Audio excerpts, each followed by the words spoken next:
जी अस्सलाम वालेकुम स्टूडेंट्स। बेटा आज हमारा 10th क्लास का लेक्चर नंबर 26 है और चैप्टर हमारा 13 ही है। टॉपिक हमारा है कंपोनेंट्स ऑफ ह्यूमन स्केलेटन। बेटा अगर हम ह्यूमन के स्केलेटन की बात करें तो ह्यूमन के स्केलेटन के जो कंपोनेंट्स हैं, मेजर जो कंपोनेंट्स हैं वो दो हैं।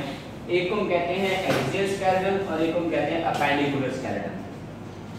एक्सियल स्केलेटन जो होता है उसके अंदर 80 बोन्स होती हैं। अगर हम ह्यूमन के स्केलेटन की बात करें तो हमने पिछले लेक्चर के अंदर बात की थी कि जो अडल्ट ह्यूमन बीइंग है, अडल्ट ह्यूमन बीइंग के अंदर टोटल बोन्स होती हैं 206। न्यूली बॉर्न बेबी के अंदर होती हैं 300 और जो अडल्ट ह्यूमन बीइंग होता है उसके अंदर होते हैं 206। तो अब इन 206 बोन्स की डिवीजन है इस एक्सियल स्केलेटन के अंदर और इस अपेंडिकुलर स्केलेटन के अंदर। तो एक्सियल स्केलेटन के अंदर होती हैं 80 बोन्स और जो अपेंडिकुलर स्केलेटन होता है इसके अंदर होती है 126 बोन्स। अब इनकी डिवीजन है, जो एक्सियल स्केलेटन है इसके अंदर जो 80 हड्डियां होती हैं उनकी आगे डिवीजन है। एक्सियल स्केलेटन के टोटल 5 हिस्से होते हैं। एक हिस्से को हम कहते हैं स्कल, एक को हम कहते हैं मिडल ईयर ऑसिकल्स, नेक बोन, वर्टिब्रल कॉलम और चेस्ट। जो हमारी स्कल होती है, जो खोपड़ी होती है उसके अंदर होती है 22, उसके अंदर 22 हड्डियां होती हैं, 22 बोन्स होती हैं। और उन 22 बोन्स के अंदर 8 होती हैं फेशियल बोन्स, मतलब 8 ऐसी बोन है जिन्होंने ये हमारा चेहरा बनाना होता है। 8 ऐसी बोन है जिन्होंने हमारा चेहरा बनाना होता है। और 14 होती हैं क्रैनियल बोन्स, मतलब वो बोन्स जो ब्रेन को कवर करते हैं, जो ब्रेन के ऊपर होती है वो 14 बोन्स होती हैं। ठीक है, तो टोटल मिला के 22। और मिडल ईयर ऑसिकल्स, कान के अंदर 3 हड्डियां आती हैं, malleus, incus and stapes. Chapter में 12 के अंदर हम इनको डिस्कस करेंगे। मैलिस, इंकस एंड स्टेपिस, 3 एक कान में, 3 एक कान में, टोटल हो गई 6 बोन्स। नेक के अंदर जो हड्डी एक ही बोन होती है नेक की, उसको हम कहते हैं हायाइड बोन, उसको हम कहते हैं हायाइड बोन। वर्टिब्रल कॉलम, हमारे वर्टिब्रल कॉलम के अंदर होती है 26 बोन्स, 26 हड्डियां होती है वर्टिब्रल कॉलम, ये हमारी बैकबोन होती है। और चेस्ट के अंदर दो चीजें आती हैं। चेस्ट के अंदर एक तो चेस्ट की ये जो दरमियान से बोन जाती है ये आती है और दूसरी ये साइड पे रिब्स आती है। ये जो दरमियान से बोन जाती है चेस्ट कैविटी के अंदर, जो दरमियान से बोन जाती है इसको हम कहते हैं स्टर्नम, एक ही होती है। और रिब्स आपको पता है कि कितनी होती है 24, 12 पेयर्स होते हैं, 24 रिब्स होते हैं, 12 एक साइड पे, 12 एक साइड पे। इसके बाद अपेंडिकुलर स्केलेटन। अपेंडिकुलर स्केलेटन में टोटल बोन होती है 126। ठीक है, अब इन 126 की आगे डिवीजन है। इसके अंदर शोल्डर जो होता है, शोल्डर को हम एक और नाम भी देते हैं पेक्टोरल गर्डल। ये वाला जो पोर्शन है, ये वाला जो पोर्शन है इसको पेक्टोरल गर्डल भी कहते हैं। इसके अंदर होती है 4 हड्डियां, दो एक ये बोन आ रही है, यहाँ पे इसका जॉइंट है, ये 2 हो जाती है, 2 इधर 2 इधर, टोटल 4 हो गई। आर्म्स, जो बाजू होते हैं, बाजू के अंदर होती है 6 हड्डियां, दोनों बाजू के अंदर, 3 एक में, 3 एक में। एक ये बोन आ रही है यहाँ से, ये बोन यहाँ से आ रही है, जब ये नी जॉइंट पे आते हैं तो आगे 2 में डिवाइड हो जाती है, 2 ये एक ये, 3 होगी, 2 ये एक ये, 3 होगी, तो टोटल बोन्स दोनों आर्म्स के अंदर टोटल बोन्स हो गई 6। उसके बाद हैंड्स, जो हाथ होते हैं, एक हाथ पे 27 बोन्स होती हैं, एक हाथ में 27 होते हैं, दोनों हाथों के अंदर कितनी हो जाएंगी 54 बोन्स। पेल्विक गर्डल, ये जो हमारी हिप होती है, ये वाला जो पोर्शन है, ये जो हिप होती है इसको पेल्विक गर्डल बोलते हैं। इसके अंदर 2 बोन्स होती हैं, एक इस साइड पे ये वाली और एक इस साइड पे ये वाली। ठीक है, उसके बाद लेग्स, लेग्स के अंदर भी जितनी आर्म्स के अंदर उतनी लेग्स के अंदर है। लेग्स के अंदर भी 6 बोन होती है, दोनों में 3 हर एक के अंदर।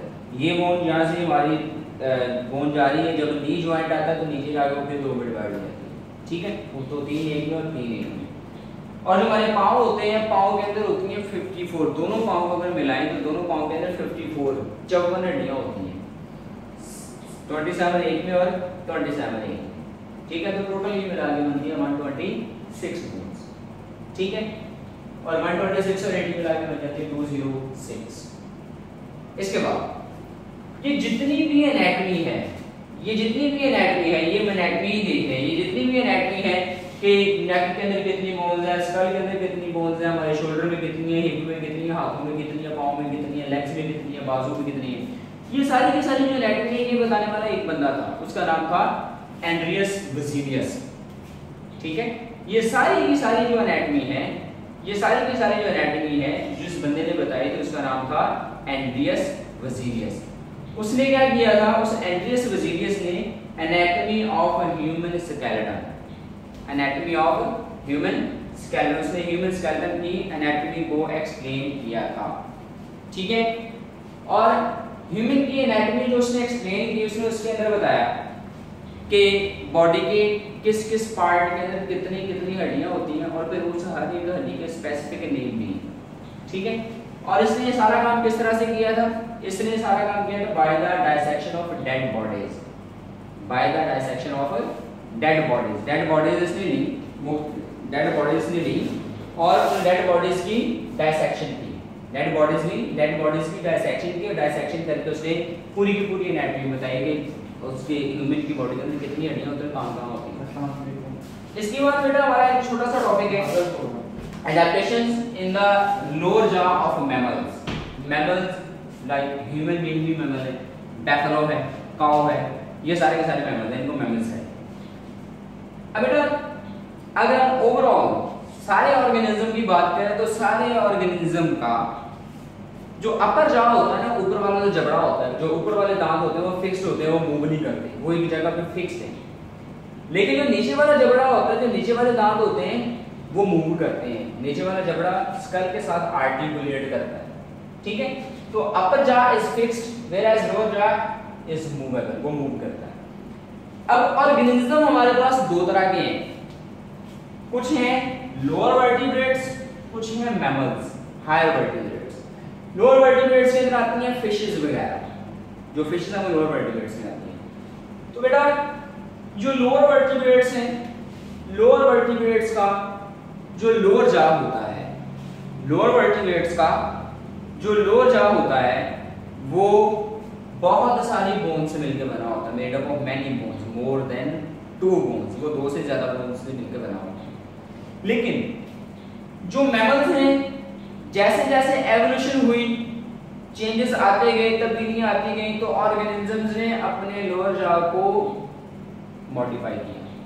वर्टिब्रेट्स ने, हायर वर्टिब्रेट्स ने अपने लोअर जॉ को मॉडिफाई किया। उन्होंने इस लोअर जॉ की 4 बोन्स को मॉडिफाई किया, लोअर जॉ की 4 बोन्स को मॉडिफाई किया, और उन्होंने 4 बोन्स को मॉडिफाई करके 2 मिडिल ईयर ऑसिकल्स बनाए, 2 इस कान में और 2 इस कान में। एक को कहा, एक है मैलिस और दूसरे है इंकस, ठीक है। एक इसका, एक इधर और एक इधर, मैलिस एंड इंकस, ठीक है। 4 बोन्स को मॉडिफाई किया और 4 बोन्स को मॉडिफाई करके 2 हड्डियां बना दी, मैलिस एंड इंकस, एक इस कान में और एक इस कान के अंदर, ठीक। और इसको मॉडिफाई करने का फायदा क्या हुआ? इसको मॉडिफाई करने का फायदा ये हुआ कि उन लिविंग ऑर्गेनिज्म के अंदर हियरिंग का प्रोसेस, सुनने का प्रोसेस, क्योंकि फिशेस के अंदर सुनने का प्रोसेस नहीं होता, स्नेक उसके अंदर सुनने का प्रोसेस नहीं होता, वो लोअर वर्टिब्रेट्स में आते हैं। तो जो हायर वर्टिब्रेट्स हैं, मैमल्स हैं, उन्होंने जब इसको लोअर जॉ की 4 बोन्स को मॉडिफाई करके मिडिल ईयर ऑसिकल्स बनाए, मैलिस और इंकस बनाई, तो जाहिर बात है उन्होंने जमीन के निवारण बनाने, तो उनके अंदर सुनने का प्रोसेस इंप्रूव हो गया, उनके अंदर सुनने का प्रोसेस बहुत ज्यादा मॉडिफाइड हो गया, उनको सुनना शुरू हो गया, ठीक है। और एक उन्होंने और मॉडिफिकेशन की, उन्होंने लोअर जॉ को क्या किया, लोअर जॉ के अंदर सिर्फ एक बोन रखी। अब हमारे लोअर जॉ में सिर्फ एक बोन है, जो बैफलोस हैं उनके लोअर जॉ में सिर्फ एक बोन है, तो लोअर जॉ के अंदर उन्होंने सिर्फ एक बोन रखी, और उस एक बोन के रखने का फायदा क्या हुआ? लोअर जॉ में एक बोन रखने का फायदा ये हुआ कि उनका जो लोअर जॉ था वो क्या हो गया, वो स्ट्रॉन्ग हो गया, ठीक है। तो ये हमारे पास एडेप्टेशन है, ये वाला जो पोर्शन है एडेप्टेशन का lower jaw of the mammals, ये आपकी कंपोनेंट्स ऑफ ह्यूमन स्केलेटन के अगले पेज पे लास्ट पे बॉक्स बना हुआ, उस बॉक्स के अंदर ये चीजें लिखी हुई हैं। और ये वाला जो एंड्रियस वेजिरियस वाला है, ये कंपोनेंट्स के ऊपर बॉक्स बना हुआ है, उसके अंदर एंड्रियस वेजिरियस की कंट्रीब्यूशंस, ठीक है। यहाँ तक अगर आपका किसी किस्म का कोई क्वेश्चन हो तो बेटा वो आप क्वेश्चन कर सकते हो, ताकि आपको उसका आंसर दिया जा सके। बाकी चीज़ें हम इंशाल्लाह डिस्कस करेंगे नेक्स्ट लेक्चर में, और नेक्स्ट लेक्चर के लिए आप नेक्स्ट वीडियो देखिए। अल्लाह हाफ़िज़।